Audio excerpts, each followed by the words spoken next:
Hey everybody, and welcome back to Lancing with Myself, the ongoing series of YouTube videos by me, Steve D from Tin Star Games, about how to be a freelance game designer, especially when you're low on spoons and low on cash.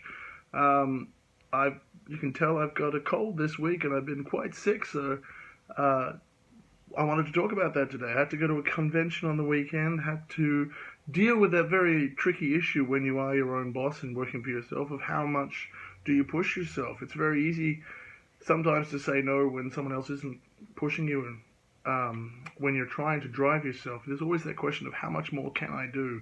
How much more am I willing to invest? And if you let it, that'll kill you. Absolutely. I mean, this is what they say. There's always going to be a place for hustle. Being a freelancer means you are hustling all the time, but there's good hustle and there's bad hustle, and obviously the line between the two is different, is grey. But bad hustle will kill you if you force yourself beyond your limits and you don't take care of yourself. You will wear yourself down, and you will end up hurting yourself. You need to reprogram your mind to understand that rest is part of the process, and figuring out how to pace yourself. Um, how you do that is going to be an open question. It's going to be up to you. You are the expert in your own mind. And that's, I think, the greater lesson is not only learning how to rest, but learning how to deal with your own issues with work and rest. If you're going to be a freelancer, you are going to get no guidance from external systems. You're not going to be told to start at 9 and finish at 5. You are going to be told, in fact, you are going to be told constantly that you can do more. There's always more to do. And that's true about being an artist as well. There's always something more that could be done to something to make it better. You have to learn how to stop, and you have to learn how to rest, and you have to learn how to put things aside and know when to come back to them or when to abandon them. And all of these things are difficult things to learn, and all of them are tied to your emotions and how you feel about work and achievement. If you're someone who is, worried about judgment, you're going to keep coming back trying to make things perfect, and you have to learn how to let go. If you're someone who is self-sacrificing, you're going to always be pushing yourself further and further, and you won't take proper breaks. I said once that Relics took 2.5 years to write because I promised myself I wouldn't try to write while I was depressed, because I've done that before and it almost killed me. It was just so hard to push through when I'm feeling bad. And the reason Relics came out at all is because I didn't write when I was depressed. I made that call, and that meant I was able to keep going on it. That doesn't mean it hasn't been hard. That doesn't mean it hasn't been times where I've had a lot of trouble figuring out whether I should push through or not. There have been times where I've had to figure out what was best at that point, to rest or to push.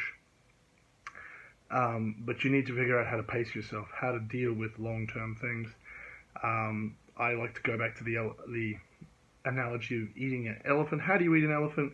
You eat it one bite at a time. And that's something that works for me to remind me when things are seeming overwhelming, to take little steps.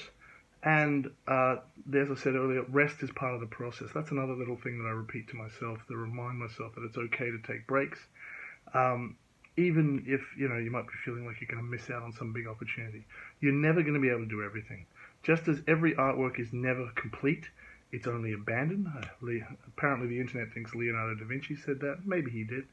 Art is never finished, it is only abandoned. The same is true of the hustle. The hustle is never finished. There's always going to be something more you can hustle. But if you don't rest, you'll kill yourself. So you've got to learn how to walk away. And as I say, that's going to come down to how you, in your brain, deal with your own issues about achievement and work and value.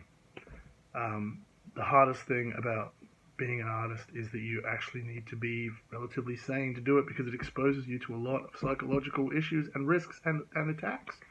And they're not just going to come from other people. They're not just come from the sense of, do I have value? Does my art count? Is it being seen? Is it being appreciated? Is it getting feedback? Is it being attacked? They're going to come from in here, and they're going to be not just about, does it look good, but how much have I done today? How much can I do today? How much should I do today? You have to figure out how to answer those questions in a way that lets you heal and be human and live a healthy life. Because if you don't rest, you can't keep going. The Energizer